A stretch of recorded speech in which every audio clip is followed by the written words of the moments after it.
nós sostener uma produção local. Para nós garantizar um produto mais saudável para os pueblos, aqui dá demonstrar cientificamente que a produção local está muito mais saudável para a comunidade, porque está mais cerca de mesa de comida. Nos dois lugares, eu quero que, como governo, nós precisamos estimular a produção local mais tanto. Mais tanto, nesse sentido, dando sustento na desarrolladora de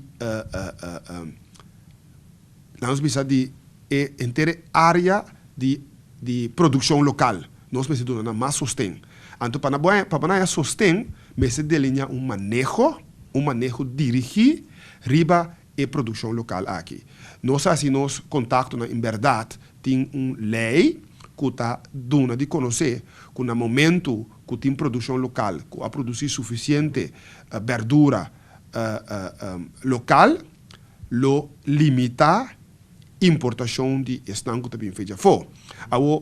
Naturalmente, botar em discussão que a quantidade que o que nós produzimos não está suficiente para o que tem mestre para nosso consumo. Então, eu quero ter a responsabilidade do LVV como entidade que tem mais contato, que está diretamente envolvida com a área de produção local, para, em todo caso, indicar na tempo, basado em um ponto de manejo que o governo estipular, de sustento, para garantizar que a quantidade de produção está aqui que está, então está aqui que vai permitir para o importar. Se não, boa de circunstância atual, caminha uma produção de 30, então essa que vai destruir, não está falicamente contra a destruição de comida. Essa aqui é algo que, a nosso parecer, não está aceitável.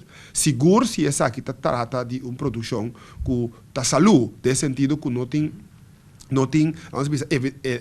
ingrediente que está fazendo vida de gente malo ou vida de qualquer bestia. Que está algo que tem contaminação, automaticamente pode destruir. Mas se trata aqui de uma produção quadrenta, então a 30 ilegal, mas se cobra esse não que importar, porque não está sabendo bom, como não tem mais importar o produto aí, porque localmente não tem suficiente, mas ter bute cena, então mas riba a produção aqui na área social, como quer que vale a pena na raia a produção aqui.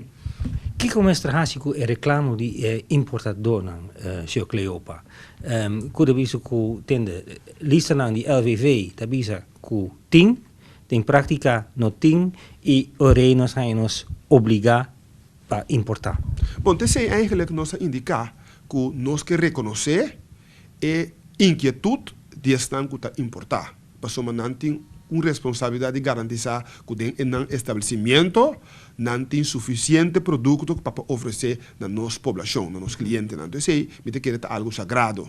Bandige, me quer LVV, então me lesa LVV governo, me se laga iniciar uma investigação profunda riba nossa produção local. Kiko nossa produção tem, Kiko, quanto tempo nós temos a produção é desse sentido. Se você tem, por exemplo, se você tem pimentão, para quanto tempo a produção local tem a quantidade de pimentão necessário que você pode abastecer na população. Então, agora você sei, você de tal maneira, de que maneira serviço de assunto econômico lo pode permitir para importar mais tanto pimentão no Corsau. Mas se você não faz uma investigação, se você não tem um contato estreito com a produção local, como você quer que o Ministério Roupa e Sustento de governo, então se nós que respeitar o Conselho que a Nações Unidas foi em 2007, 2008, mirando a crise alimentícia que tem mundial, o risco que nós temos, o problema, se dado caso tem a situação para fora de Corsau, me tem que ter uma obrigação, mirando a responsabilidade que o governo está carga para garantir a alimentação do seu povo, para soro, para nós precisa que capacidade Corsau, su produtor local, lo pode produzir para nosso povo, para de tal maneira não minimalizar ni estroba o direito de cada cidadão de lograr o produto que não tem necessidade de para não viver uma vida saudável.